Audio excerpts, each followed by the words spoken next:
So section 1.3 limit properties. There's certain so we know certain algebra rules, right? Like we can do distribution, we can do the commutative property, things like that. There's also properties for limits. Some of the rules of limits, some basic rules, right? Basic rules are if you do the limit as x approaches, we'll call this some number c of some value, like some number b. The limit as x approaches any number c of something with an equation of just like a number. It's always going to be equal to that number. Like, for example, the limit as x approaches 7 of the number 4. It's always going to be 4, right? Because if you think about it, the graph's always at, right? Here's 1, 2, 3, 4, 5, 6, 7. Here's 7. The graph is always at 4. It doesn't matter. So the limit of any constant is that constant. The limit of any constant is that constant. Just like kind of a rule we can use to think about. It's sort of obvious. If you think about it, it's sort of obvious. But we're going to state it because we want to know these basic rules of limits. The limit as x approaches any value of a solid number is always going to be that number because it's always that number. Similarly, the limit as x approaches c of x, if you just have x by itself, the limit as it approaches this value c of x, the simplest function, is going to be c. For example, the limit as x approaches -2 of x is -2. And that's true because the value of x, right, if we look at x, it's 1 to 1. Right? So at -2, it's at -2 right here. It's always going to be itself. Kind of the basic functions, right? Basic functions of limits. Value of the function is going to be itself. And there are other kind of ideas like this, other functions we can do where these limits are working.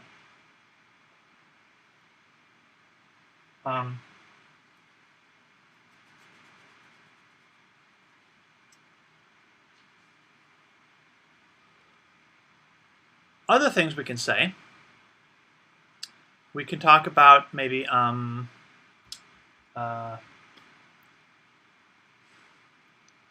some properties. So these are basic limits, basic rules.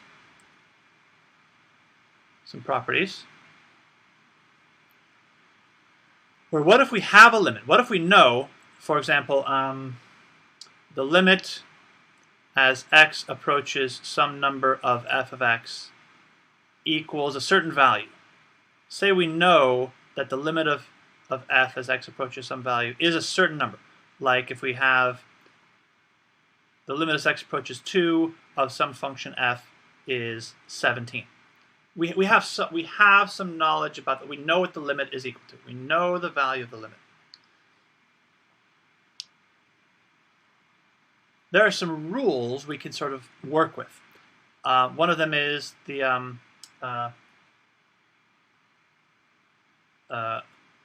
constant rule, or a coefficient rule, right? If I do the limit as x approaches c of some number, call it a times f of x,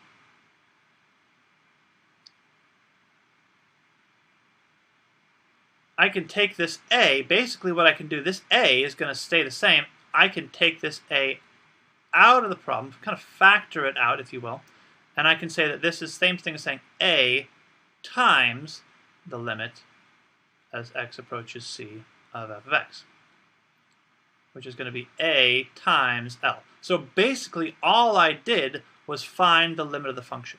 The a values stay the same.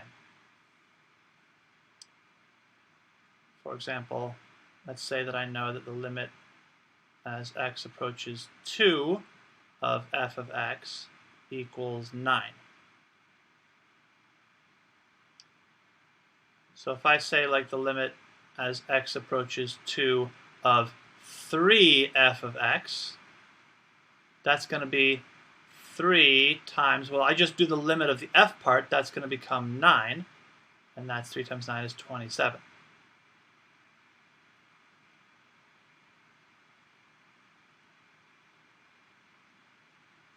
For example.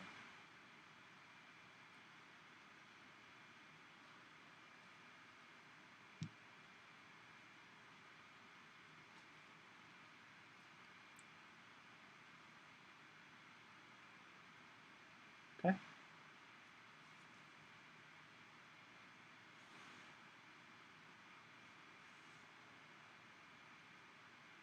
What about another rule we have is the sum or difference rule. Sum or difference. And this says, like, if you have two things, let's say we have another limit. Limit as x approaches c of g of x equals m. Like the limit as x approaches 2 of g of x. Let's call this equal to x. Let's make that equal to, I don't know, 3. Why not? No, 4. I like 4. 4 better. 4. So if I have two things, if I add them together, let's say I have the limit as x approaches c of f plus f of x. F of x plus g of x. Say I have two, I'm like adding these limits together. The limit as x approaches c of two functions that I'm like adding, two pieces. What you can do basically is to distribute the limit. You give the limit to each one. And so you can say this is basically taking the limit as x approaches c of f of x plus the limit as x approaches c of g of x.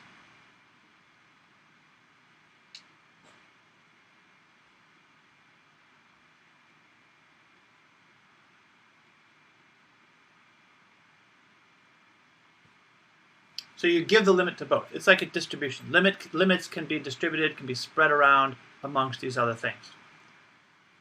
And so, for example, if we do our limits with f of x is 9 and g of x is 4 as it approaches 2, if we do this, this is basically all we're going to do is you're going to do the limit of each one. Limit of f as x approaches 2, well, we know that's 9. The limit of g as x approaches 2 is 4, so it's going to be 9 plus 4, 13.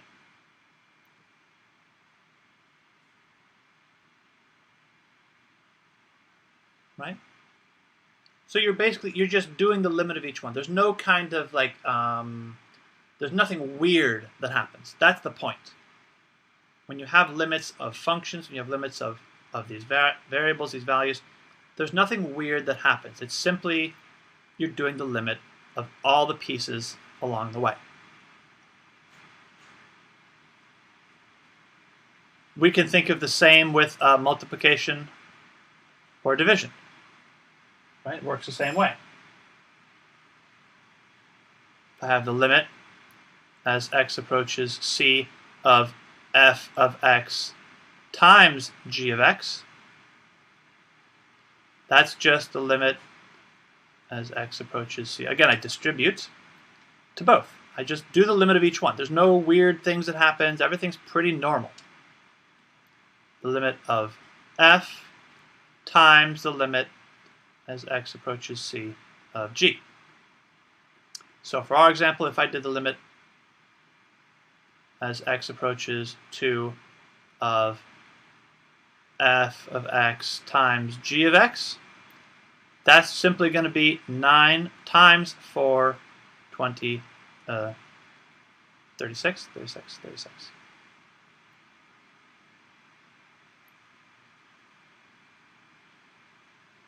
You just give each one, right? Each one's separate. Each one has its own idea, its own limit situation. Same with division. As x approaches c of f of x over g of x, it's just the limit of each one. Just do the top part of the limit, x approaches c, over the bottom part.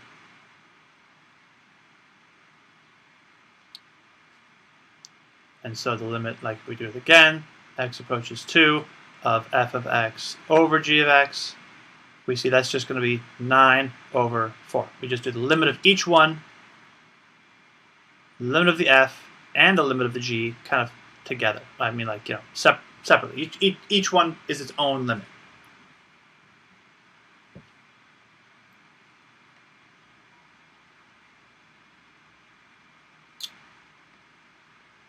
No, so this limit, this doesn't change. That's a good question. The arrow, limit arrow to the 2, that limit is, how can you say, it's like it's the action you're taking. You know what I mean? You're doing this limit is what you're doing to each of these functions. So the limit x arrow 2 doesn't change. I mean, if you want to write it out, you can write the whole thing out, but basically you're just doing the limit of each one independently. Like, you can think of the limit, I don't know, it's being distributed, right? But it's not a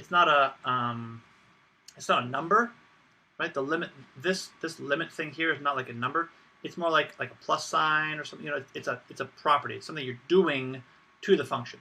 It's an action you're taking. You're doing a limit, right? You're doing this limit to f. You're doing the limit to g. When you do the limit to g, when you do the limit to f, we said here, where'd it go? I said here, when you do the limit up here, when you do the limit, it is 9. That answer is 9. So you get a 9 when you do the limit. When you do the limit of g at that value, you get 4. The value doesn't change. The property doesn't change. It's just something you're doing to the function. Okay.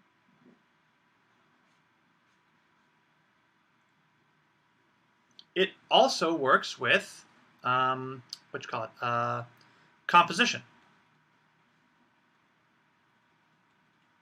Right? Limit. Oh, goodness. Talked about composition of functions. The limit.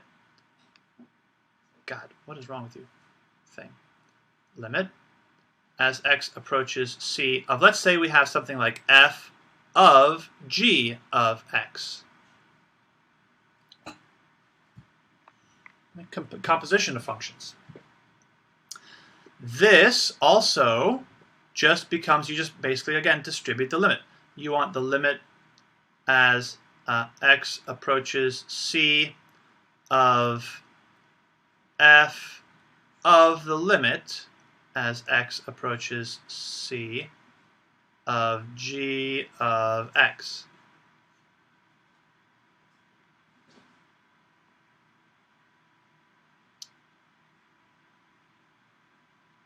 So let's say, in functions, let's say we knew that f of 4 was equal to -3. -3, yeah. Say we knew, and then we say that we knew g of 9 was equal to 12. Say we knew these values, these particular locations as well, right? F of 4 means the value, if I plug a 4 into f, I don't know what the function is, but if I plug a 4 in, I get a -3. For g, if I plug a 9 into g, I get a 12. I know these things are key, right? Here's our like kind of given statements, things we know, things we're told. So if I did this limit, if I did that here, for example, if I did the limit as x approaches c, let me do x approaching 2, x approaching 2 of f of g of x, I'm going to get the limit as x approaches 2 of f of, I do the limit of g, right, approaches 2 of g of x, and I know that this limit of g, I know this limit of g, right, this value here is 4. I know that g becomes a 4. So I'm going to say, okay, the limit as x approaches 2 of f of 4. Oh, goodness. Pressing between buttons. Of 4.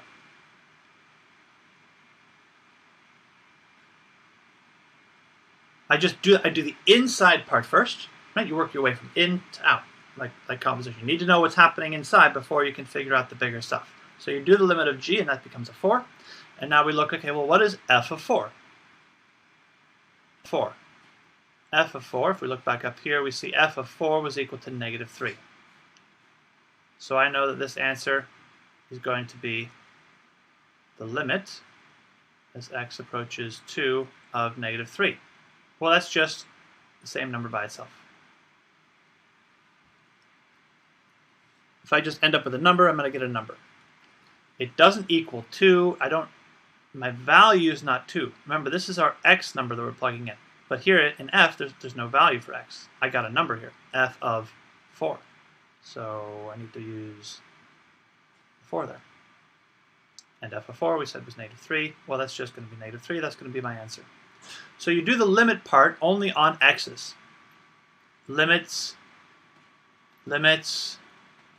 only apply to x's. When you do a limit, you're doing a limit of an x value. Whatever the limit, it's only x that's approaching the value. It's not anything else. It's only x. So if you don't have an x, right, like this f, you don't have to use the 2 at all. If you don't have an x, you can't use the 2.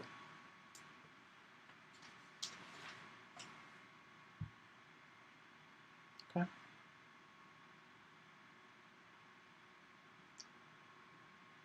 All right, your assignment for today is going to be, let me tell you, it's going to be on, not in the book, it's going to be online. I would like you to go to IXL, and there are a couple things I've assigned. There are 2 watch columns. I don't know, what do we want to call these things on IXL? 2, not lessons, 2 what, suggestions. Okay, there's good. The suggestions. 2 suggestions. Suggested tasks, I guess. Suggested problems, whatever. 2 suggested things that I'd like you to do. Now, does it make you go until you get 80%? Like, I heard some people, if you got it wrong, it went down, you had to go back up, and they had to do like a million questions. I don't want to make it too hard or like too annoying. Say that again. It doesn't stop till you get 100. I see. And so sometimes that can take like a while. Okay. Let's see. I'm going to say if you get your SMART score to 80, SMART score, you can stop. I'm not going to make you go to 100. I mean, even 80 might be too much. I don't know. Let's try 80. Let's see if like you can get to 80 pretty quickly, or how many that'll take. But that'll be what we'll give that a shot.